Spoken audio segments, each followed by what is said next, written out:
Welcome to episode 145 of the Sports Geek podcast. On this week's episode, I chat with Brad Paton from the Richmond Tigers.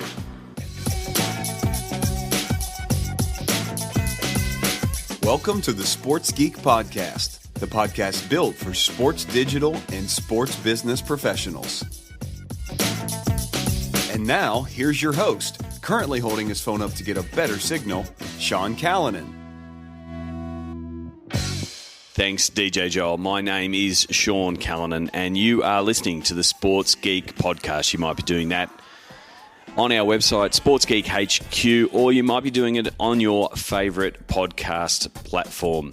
If you are listening to it on the website and you can't find it on your podcast app, please let us know. We have checked. It's on iTunes, it's on Stitcher, it's on my favourite app, Pocket Casts.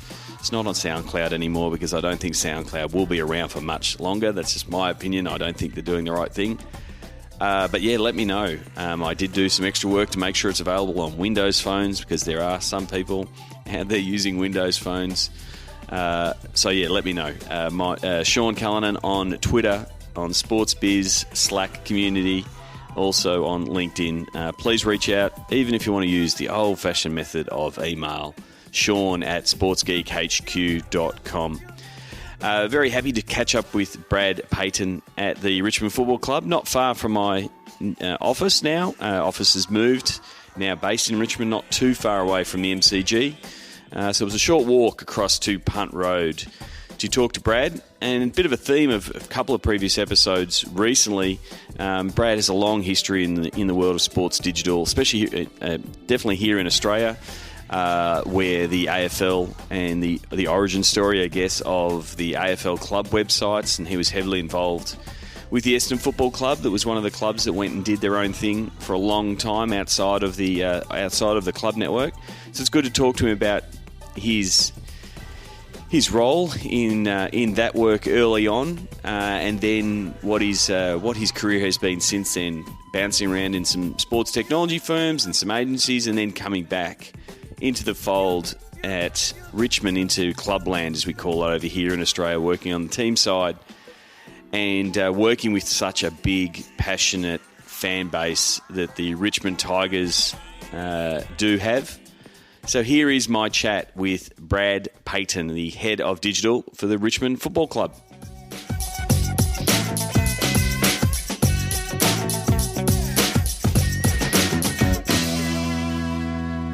Very happy to be here at Tigerland, home of the Richmond Football Club, with Brad Paton, head of digital from the Richmond Football Club. Welcome to the podcast. Thanks, Sean. Thanks for having me on. No problems. And thank you very much for jumping off the bench. My new offices is just down the road here from we're at Punt Road, home of the Richmond Football Club here in the AFL. And I had a late cancellation. They won't be named and shamed, but they know who they are. And Brad was kind enough to move his interview up. So thank you very much for coming on the show. Happy to jump in early. And so I wanted to, long history in sports digital, and sort of want to go back into that and then come back into your sort of your Tigers role. Like myself, you have a geek background story. So you want to sort of take us back to your early days in getting into sport? Yeah, I guess my story was a little bit unusual in that I started uni and I was really interested in computers, and this is back mid-90s. So this was just when the internet was just kind of kicking off, and go back to about sort of 1995, 1996. I was a massive Essendon fan, and this internet World Wide Web thing started happening, and I thought, I know a little bit of coding. I can do this HTML thing, and set up a little website. It was just a fans volunteer site, and worked with Essendon initially just as a bit of a volunteer, and then it became the official club website over the next couple of years, so sort of 97, 98. It was still just a volunteer thing. I was doing it because I love the club and really thought that it was a good way to connect fans, in particular fans overseas. Because if you go back to the mid-90s, that was when Essendon had an international supporter base that they would send a fax to on a monthly basis. And so they had this list of 50 fax numbers they would send it out to. So the web came along and kind of changed that whole dynamic where you could reach a lot more people for little or no money. So that's how I got involved initially. And then I went off and worked as a lawyer lawyer for a couple of years and decided I didn't really want to be a lawyer. I know a lot of ex-lawyers. A lot of people have that same thing. Yeah, there's a lot of people who say, I used to be a lawyer, and it's probably for a good reason. And then got back into the web and, again, working with Essendon. And then off the back of that, started a little web design company.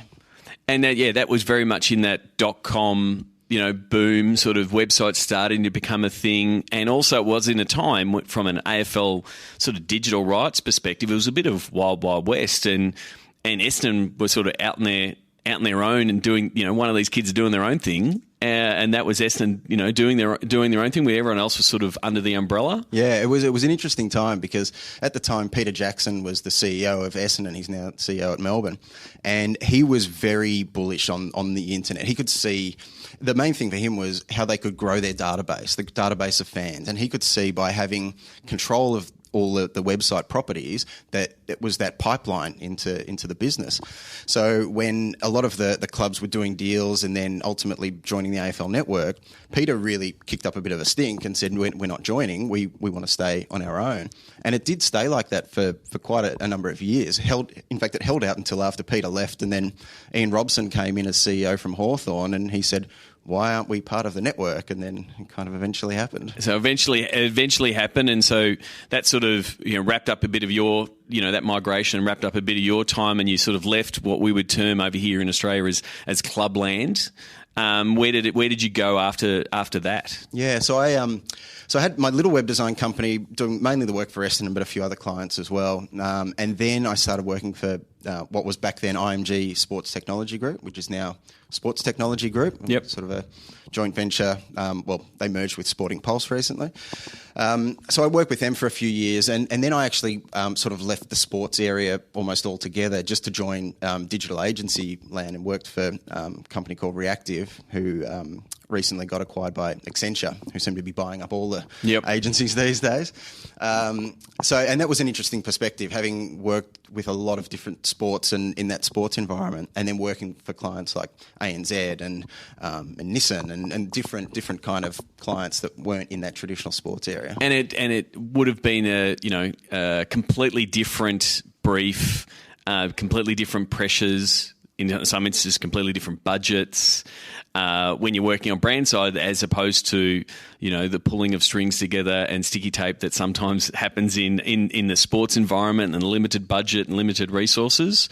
And it sort of lets you do a few more things creatively and technically. Yeah, it certainly did. I mean, just using ANZ as an example, they have a very large marketing budget, which they're carving out more and more for digital. So the budgets were quite big, but it's interesting because it's quite a bit harder to come up with a good creative brief around a bank as opposed to a sporting club. Where a sporting club, you've got content for days, where for a bank, you have to literally create something out of thin air normally, and that puts a lot more pressure on the creative people. And it does lead in very well to your current role, talking about the problems that you have as a marketer for a bank, as opposed to having a passionate tribe behind a club. And, there probably isn't a more passionate tribe than the Richmond Football Club and the fans. And this is probably going to be the first time that my mum is going to listen to the podcast because she is a mad Tiger, and so are all her sisters. Tell us a little bit about, you've been now in the role as head of digital at Richmond since nearly coming up on 12 months. From outside looking in, everyone sort of says Richmond are this sleeping giant when they're playing well. The MCG is full and heaving and loud. They're not really a sleeping giant though. Like online, they're super loud. What's it like, sort of coming in as an outsider and seeing this Tiger army sort of starting to rally online? Yeah. It really is an engaged, passionate supporter base, no doubt. And you can see that from the outside, but from the inside, it was interesting when I started sort of almost mid-season last year, and it was sort of after that Richmond's season took a bit of a turn for the worse. And the fans are passionate, and they'll tell you that they're unhappy. And that can be difficult when you're managing an online community, especially more around the social media side of things. So it really does put pressure on people who are managing that community, how you can look after them and make sure that they're not taking it too much to heart, which can be quite difficult when you're dealing with that day in, day out. And then the other component is you kind of your ability to push out content drops off a little bit as well when the club's not performing. You might have a funny video up your sleeve of the players, but if you post that online after a couple of losses, then you'll get smacked down by the fans straight away. So I guess you then fast forward to this year, and we win the first 5 games of the year. We've lost the last 2, but the fans are all up and about again. And I don't think it's the most amount of shares of the actual AFL ladder. I think in the first 5 weeks, it might be the bias of my Facebook feed and having a few Richmond fans that are quite happy to say where they are in the ladder. But yeah, when they're up and about, they are definitely up and about Tiger fans. So how, from a digital strategy point of view, how do you manage both that an emotional roller coaster, but then also go, how do I engage those fans that, when we win, they are so behind us and will amplify and share our content, but then also reaching those fans that are ready, and again, you've seen the memes of the Tigers bandwagon, like when they're up and about, everyone comes back in the fold, and you want to make sure that those ones that are just coming back in the fold sort of deepen in a little bit more or come to the next game. So how do you sort of manage that from a digital strategy point of view and the content you're putting out? Yeah, one of the sort of the mantras I've got, and a lot of people have it, it's we need to have the right people in the right place at the right time to get that content. So having the people on the ground to make use of Snapchat stories, Instagram stories, getting that one picture in the rooms after the game that is going to get you more likes than anything else. Like, go back a few rounds when Dusty copped a knock and had a black eye, and made sure we got that picture in the rooms. Our social media team did a great job to get him, and the likes go through the roof. So getting that kind of content is important. So then you capitalise on that. Ultimately then gets more reach. If you're getting more likes, whether it's on Facebook or Instagram, generally that post will get more reach, and then hopefully you get more people coming on board. And then the ultimate strategy is to then convert those through the consumer team either into members or buying merchandise or tickets to games. And it is very much a thing. And I've had a few international friends come to the footy with me recently, and one of the things I have to explain to them is after a win, 22 grown men will all hug and sing a song, and they're "Oh, We're from Tigerland" again is an absolutely cracking song from a theme, and then when you've got 70,000 fans singing it. They must see it on. So there's absolute riots if it's not shown on the television coverage. For starters, if they go to the news and haven't shown the song, the Channel 7s will hear about it. But it's great for you from a social point of view because you go, "There's the win. Here's the song, everybody." And as a Tigers fan, you can't not like it. And we get a fair bit of mileage out of that because we will. While the song's being sung, we will generally have a very short snippet on Snapchat and Instagram stories. We'll also take a still image that we will post on Twitter, Facebook, Instagram, everything. Then we'll follow that up with a video that we'll put on our website, across our mobile app, mobile site, website, and then we'll follow that up with a Facebook video. So we're literally getting, out of one piece of content, we're multiplying it out sort of by create 6 or 7 pieces of content. And it's that engaging, that's the stuff that the fans love. And it is important, it is that, how many times can you cut up the turkey and putting it on different platforms, but you've got to do that. And when you know it's the killer piece, and the fans just get to, they start to expect it, and so you want to deliver it to them, and it's super important from that point of view. So I guess a couple of questions I want to have for you as someone who's been in Clubland and then out of Clubland and back.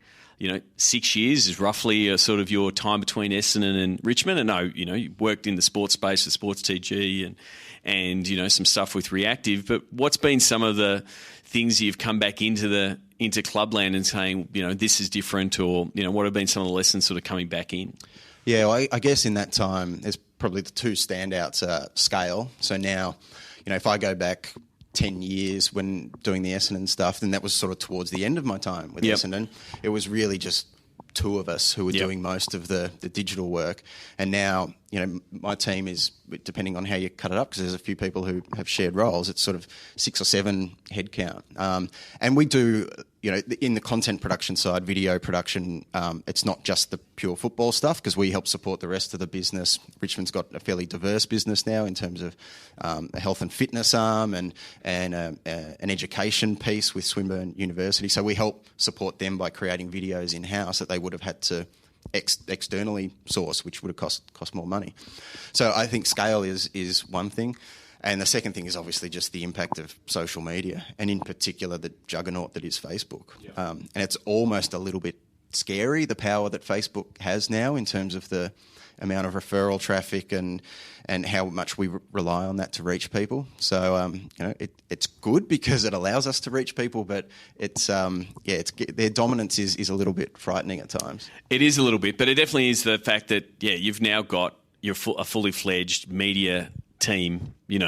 Again, going back, to the 2010, 2011, that type of era, it was, small teams getting out what they can, video getting crunched, whereas now you have dedicated video people that are both working on the content side, but also potentially might have been helping out some of the operation stuff, or, like you're saying, working in other parts of the business. And then, the whole social thing, I say it like it's how are you going to manage all of these different platforms? And it's a resource intensive thing. Like, there's another platform. Snapchat wasn't something that everyone was playing with 18 months, 2 years ago, and now it's something that we're putting attention into. Insta stories, all of that kind of stuff is becoming a resource heavy thing, but it allows you to tell that, tell that story more. So from your point of view, like when I'm talking to people from a digital point of view, there are geeks. I think you're in the geek tribe, but then there's also the journalist storytelling piece. Where does that fit for you? Like, what from an importance point of view, telling Richmond's story, and so where else do you get inspiration from, both inside the business and inside your team? Yeah, the storytelling angle is critical, and it was actually one of the good things about going away from football for a while and working at a digital agency and working with some really clever creative directors, because the way that they analyse a problem and try to tell those stories is really clever. And so for us, we know that the best pieces of content that we put out, I mean, apart from your highlights and all that stock standard footy stuff, it's when you can actually give the fans some insight, either into personalities or into events that have happened, that really gets under the hood and tells the stories. So is there particular content pieces or stories that you've told in the last 12 months that have really hit the mark? And again, these are the kind of things we go where people look at it from the outside and you don't know how successful it is. But if it's really hitting the mark with a younger fan demographic, because that's what you're doing it for, it ticks the box. Or if you're trying to hit, we want to make sure our members see this and know our players. Have you got examples of that you're saying this is working well, whether it be video or long form content type of stuff? I think some of the pieces that have done really well are some of the stories that we can tell around the work we do with the Indigenous community. So Richmond has the KGI Institute, which is sort of our Indigenous Institute. But as part of that, there's also a program called MITS, where it's a transition school for Indigenous students to come down to Melbourne, generally from up north, and spend some time at the club doing schoolwork. And the players have really bought into this, and they're really involved with the kids. So some of the stories around that and putting those online, it gives people an insight into a different side to some of these. They see the players run around on the ground, but they don't really get to understand what they're like as people. So when you can provide that human element to it, they're generally things that do quite well. Okay. One of the things I'm always asking, I guess, people like yourself in the digital space, what are the key numbers? We talk about on-field stuff, and there's key stats that are being tracked on the field and stuff, that kind of thing. From your point of view, from a digital point of view, what are some of the numbers that you're getting your team to look at, or saying this is what we're looking at internally? What's your week-to-week numbers that you look at? Yeah, it's interesting. So I'm just finalising a new sort of reporting dashboard. And the thing about digital, there are so many numbers that you can get lost in everything. And the traditional metrics are coming, they're still important, but maybe not as important. So what we're really looking for is the engagement levels. So there's some interesting numbers, certainly, that you can pull out of social that say the number of likes per 1,000 users per tweet or per Facebook post. So those to track those metrics is really interesting because it gives you a finger on the pulse of what the fans are thinking. Another one is sort of video views per unique browser, because that shows us sort of the engagement levels of the video content that we're putting up there. Higher the better, obviously. And then sort of on that as well is the completion rates of videos. So are people actually watching it past the first 10, 20 seconds towards the end? So those sort of engagement metrics, like we still track total number of followers and total number of page views are becoming a little bit less important, but all of those traditional numbers, and they're important to show the size of the audience, but we really want to know, do they like what we're doing? Is it engaging enough content that people really want to look at? And I think sort of going back to your point before of the size of Facebook and how much it controls things.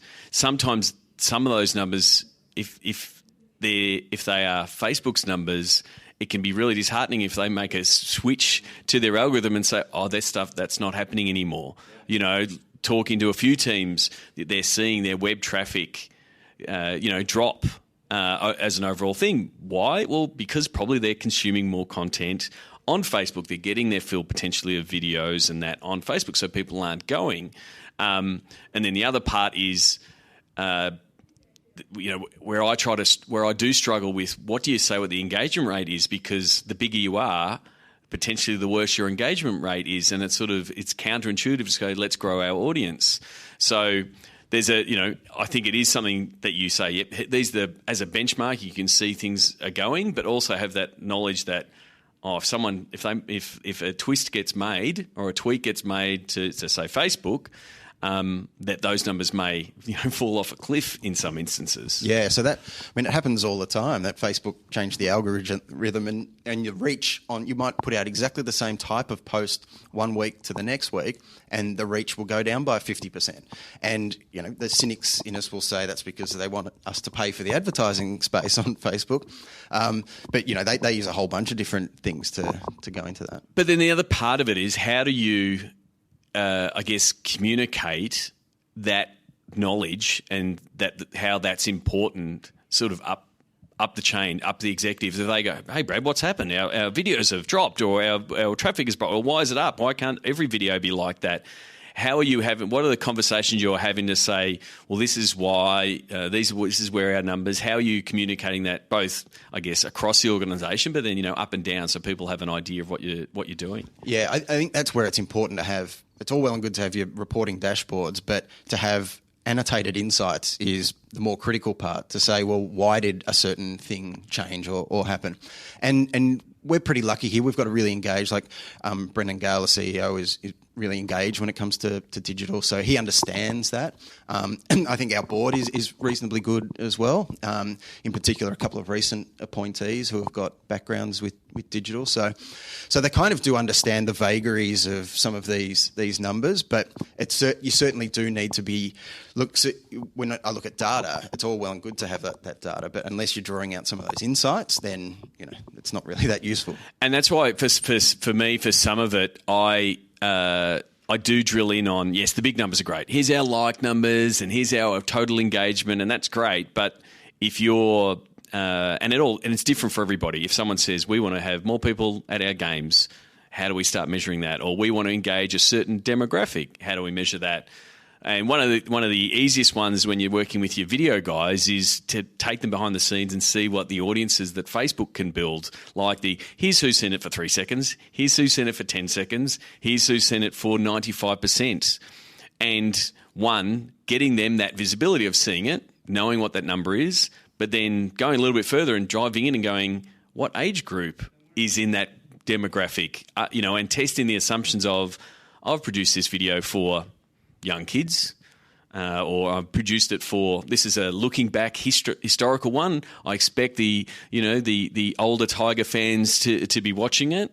Am I correct in that assumption? And so sometimes diving in on that and sort of saying, oh, this is how engaged this demographic is, and communicating that's really important as well, because you can just say, we don't need to have this be a viral video that everyone loves. We just want to hit this market up, this particular segment up really hard and make sure that they love it. Absolutely. And we put out a survey towards the end of last year, and it asked a whole range of questions about the different types of content and platforms people were using. And you could definitely see the trends between the different age groups, demographics.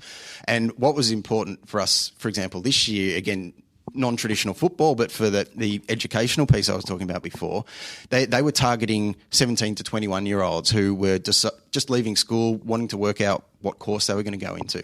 And that's the power of something like Facebook, where you can target in and create those custom audience lists and really get that better sort of ROI on your ad dollar spend.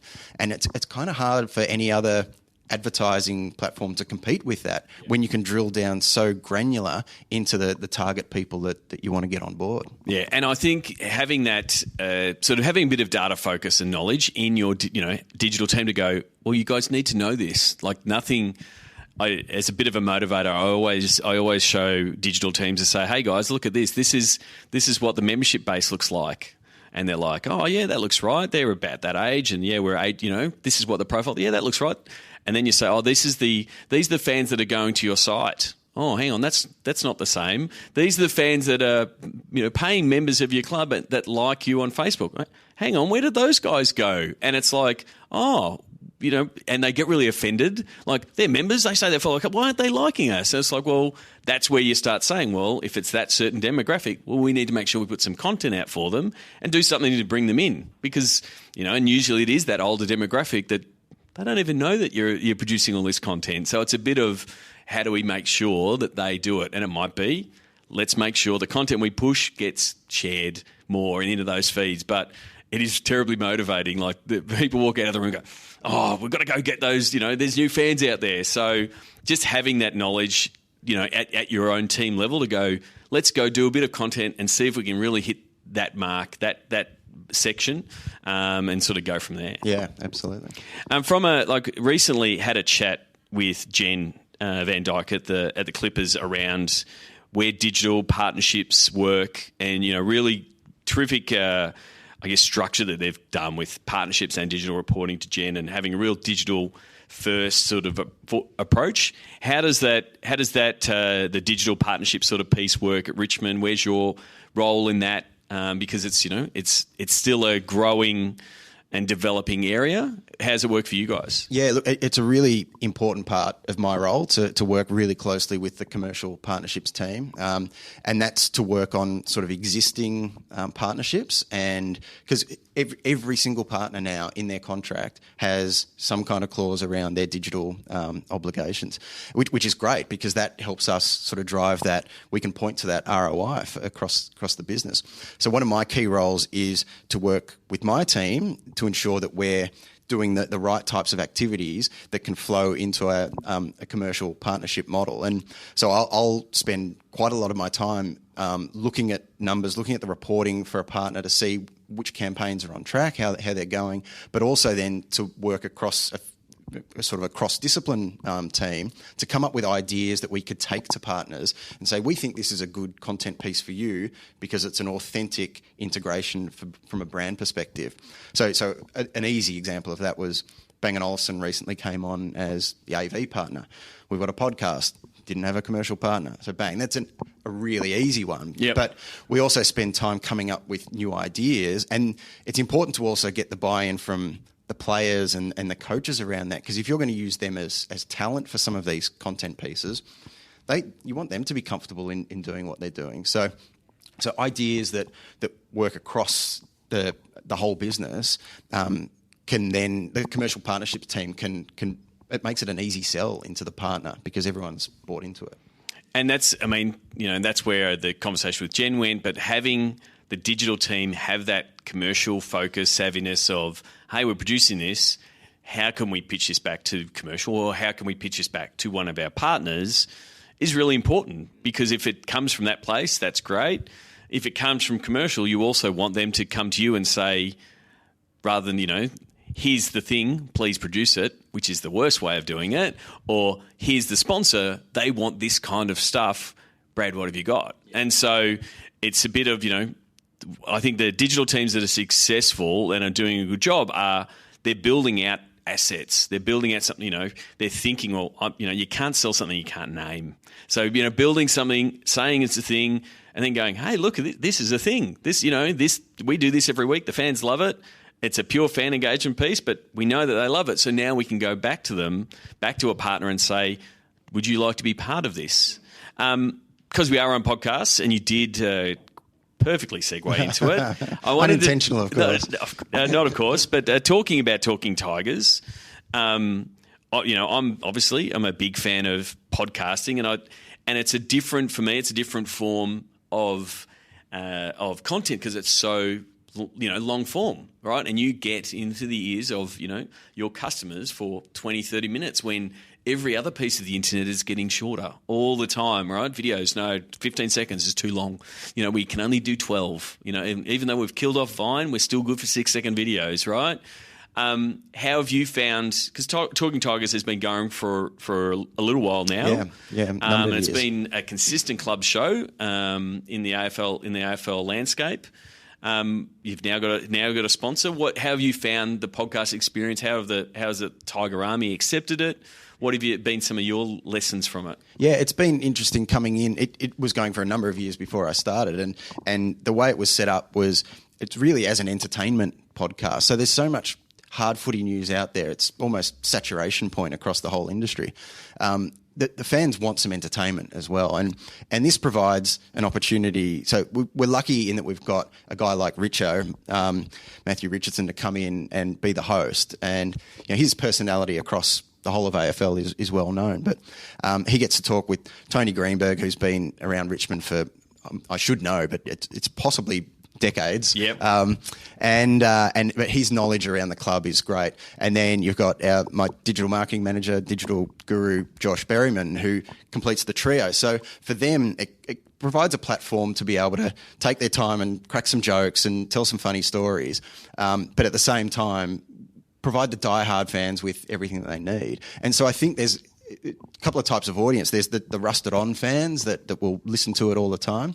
But I think they do such a great job that we're trying to maximise the exposure through a number of different channels now. And we're going to start to sort of video a couple of segments and put them out as sort of teasers to link people back to the podcast and grow that audience even further. And, for mine, as a podcaster and a promoter of podcasts, getting people to listen to podcasts and to subscribe to podcasts is an everlasting challenge. Right? Please subscribe to the Sports Geek podcast. You can find it in iTunes. I have to say it every single episode.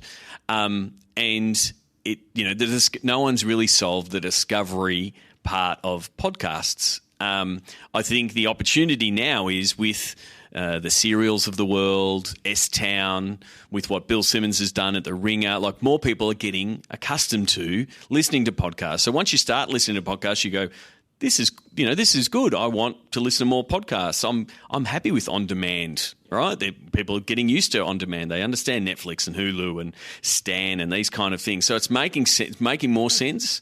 I've found as I think it's 3 years I've been podcasting. I'm explaining what is a podcast less, right? I probably will have to explain it again when I tell Mum how to listen to this one, but everybody else is starting to get it, whether it's using Pocket Casts or iTunes. But then, I always look at what you can do to promote your podcast outside your podcast. So doing things like, again, following what Bill Simmons did at Grantland and saying, well, you're not a podcast listener, but you want to watch it on YouTube. We'll do YouTube clips.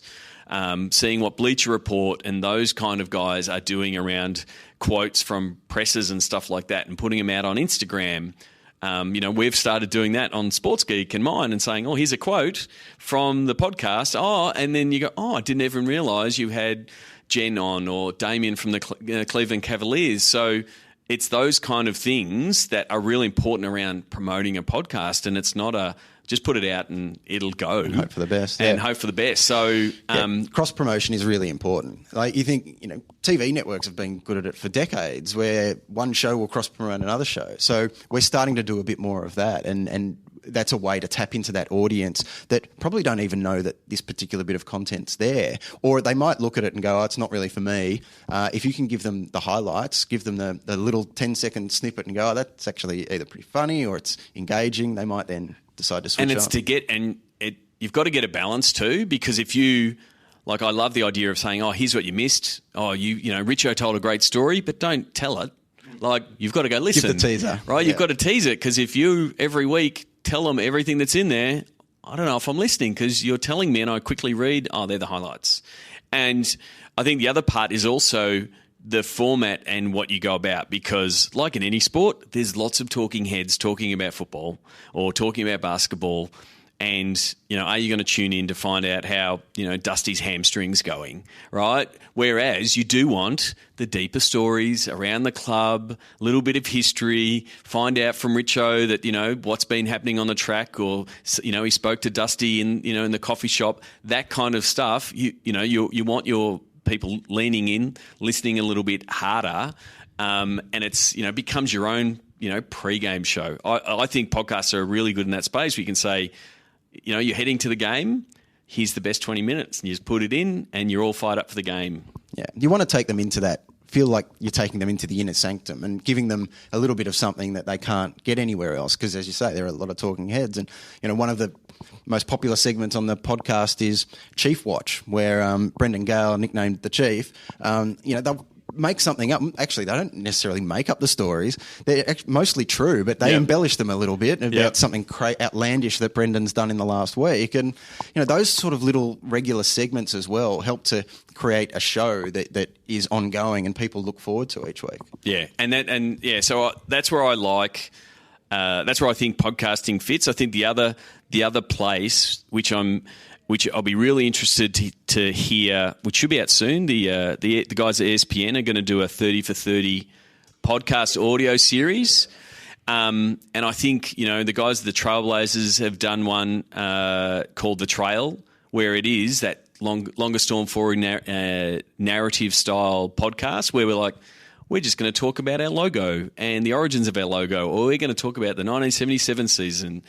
And again, it's for a particular demographic, but it's evergreen, right? So, you miss Talking Tigers and you come back and there's another episode. If you're super diehard, you might go back and listen, but there is a little bit of talking about what's on this week and that, who we're playing this week.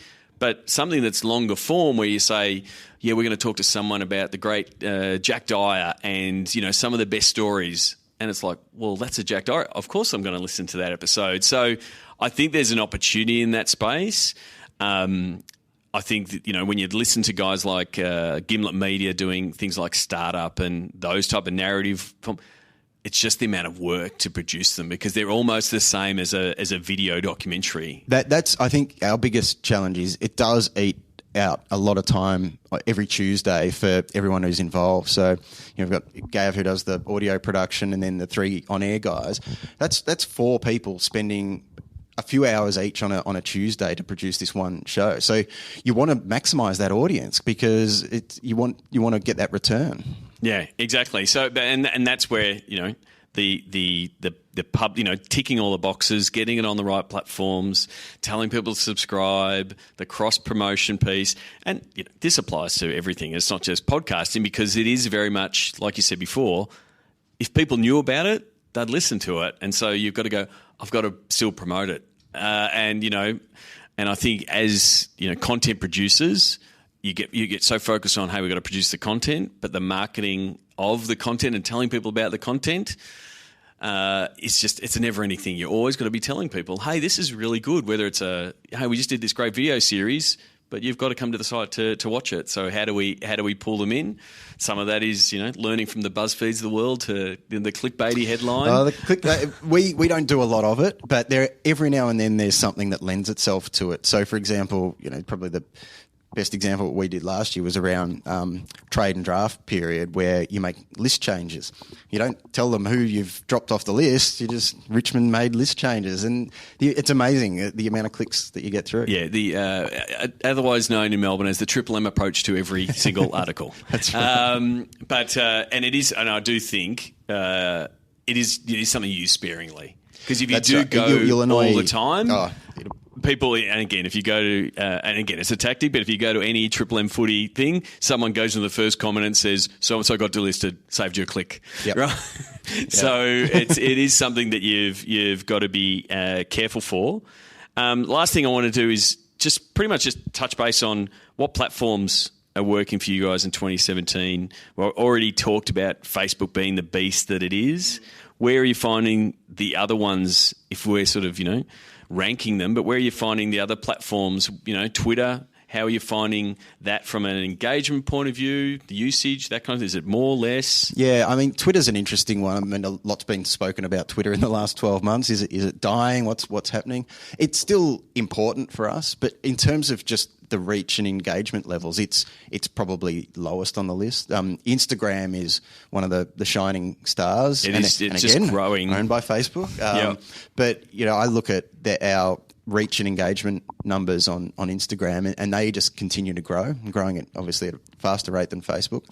And then the big question mark is what's going to happen to Snapchat. And one of the issues we've got is there's just no analytics behind it. So you can tell how many people have seen your story, but that doesn't really give you an indication of what the overall audience size is. So, but we still do it because we think it's really important to tap into that, for want of a better term, that millennial demographic, because we know that they're big on that platform. So we kind of still hit across that. But in terms of where we put our efforts, obviously we've got to keep Facebook churning over, because that drives a lot of the traffic. And it's a content beast that keeps wanting more content. It is. It's a bit scary, but look, from a growth perspective and an engagement point of view, I think Instagram has really come on in leaps and bounds in the last year or so.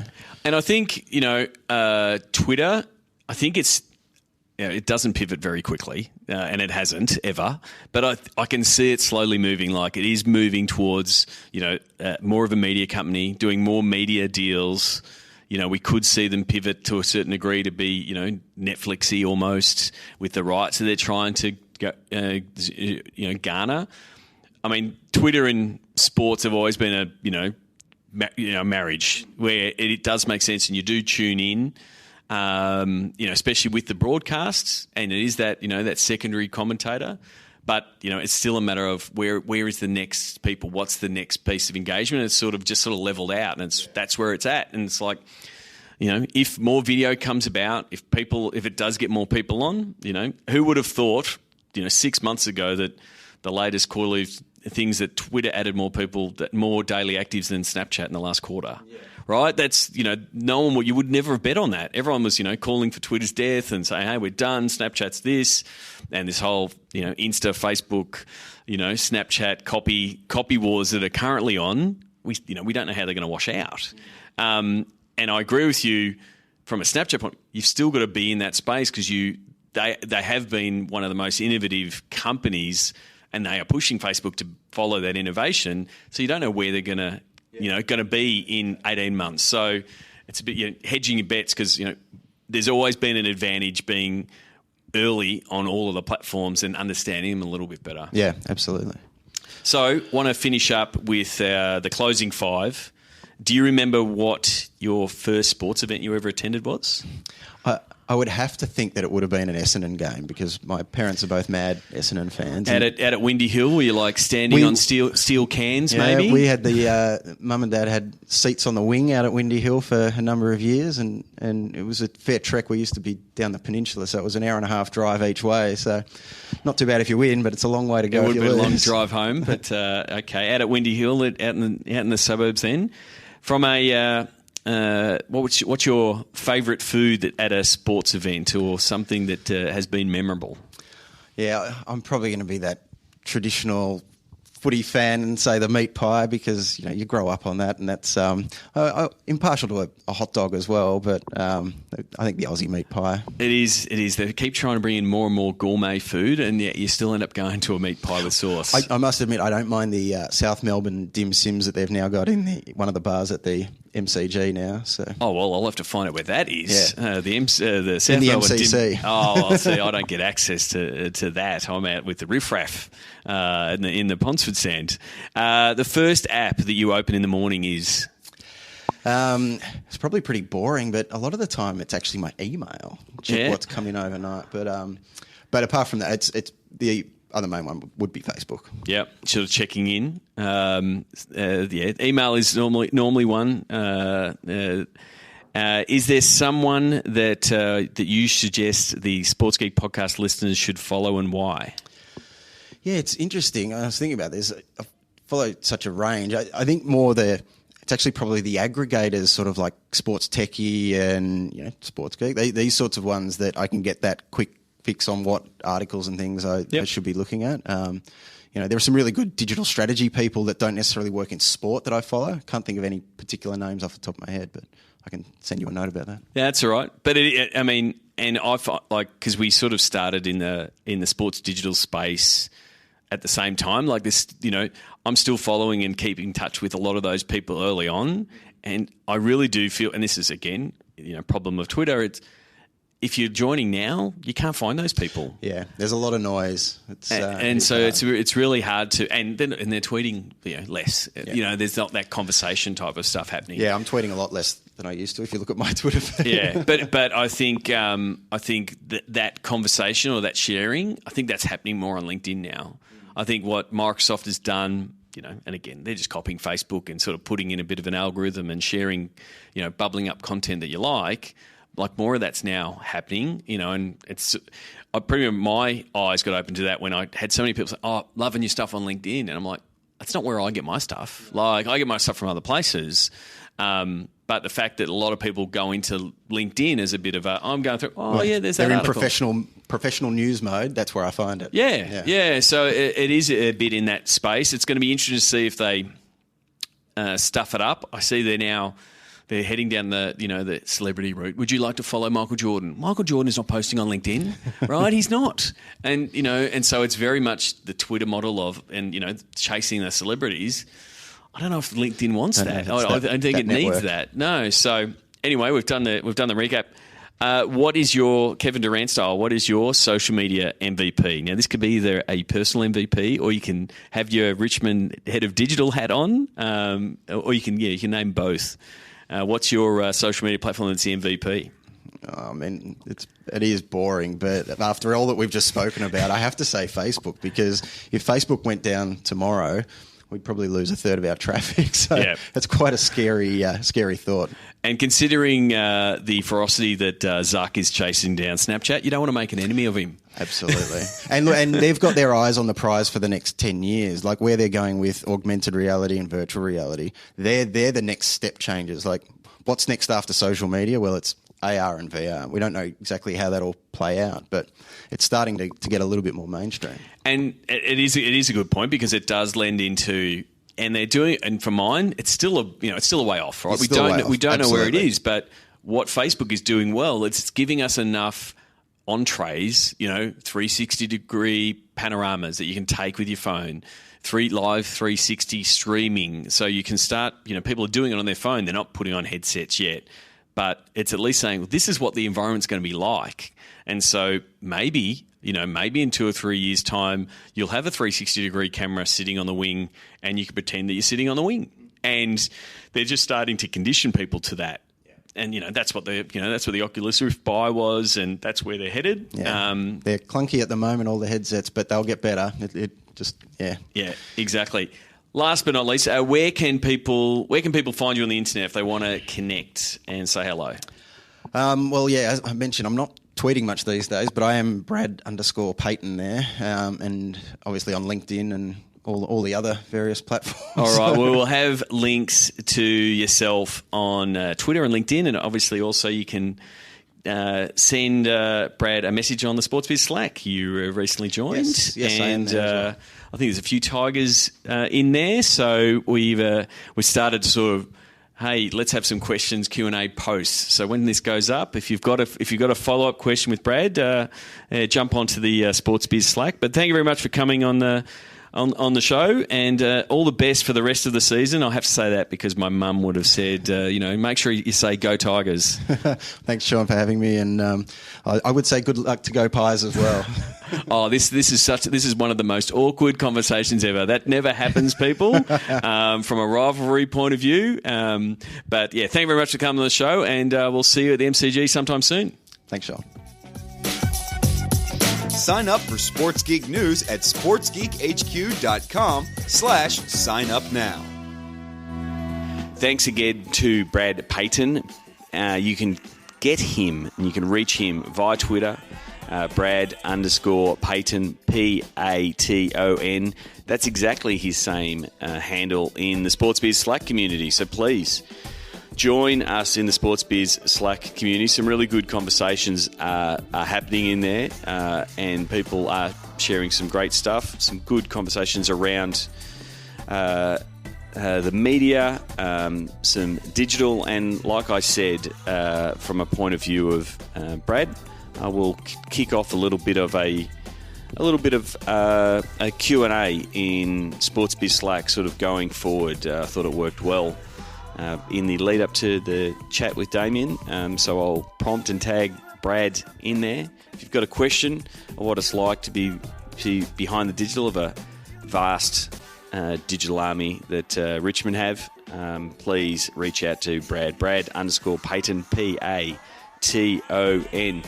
One last thing, we did talk a little bit about podcasting. We did talk a little bit about getting iTunes reviews. I use a tool called mypodcastreviews.com that goes and checks every iTunes store for reviews. We're up to 112. So thank you very much for the people who have across 10 different countries.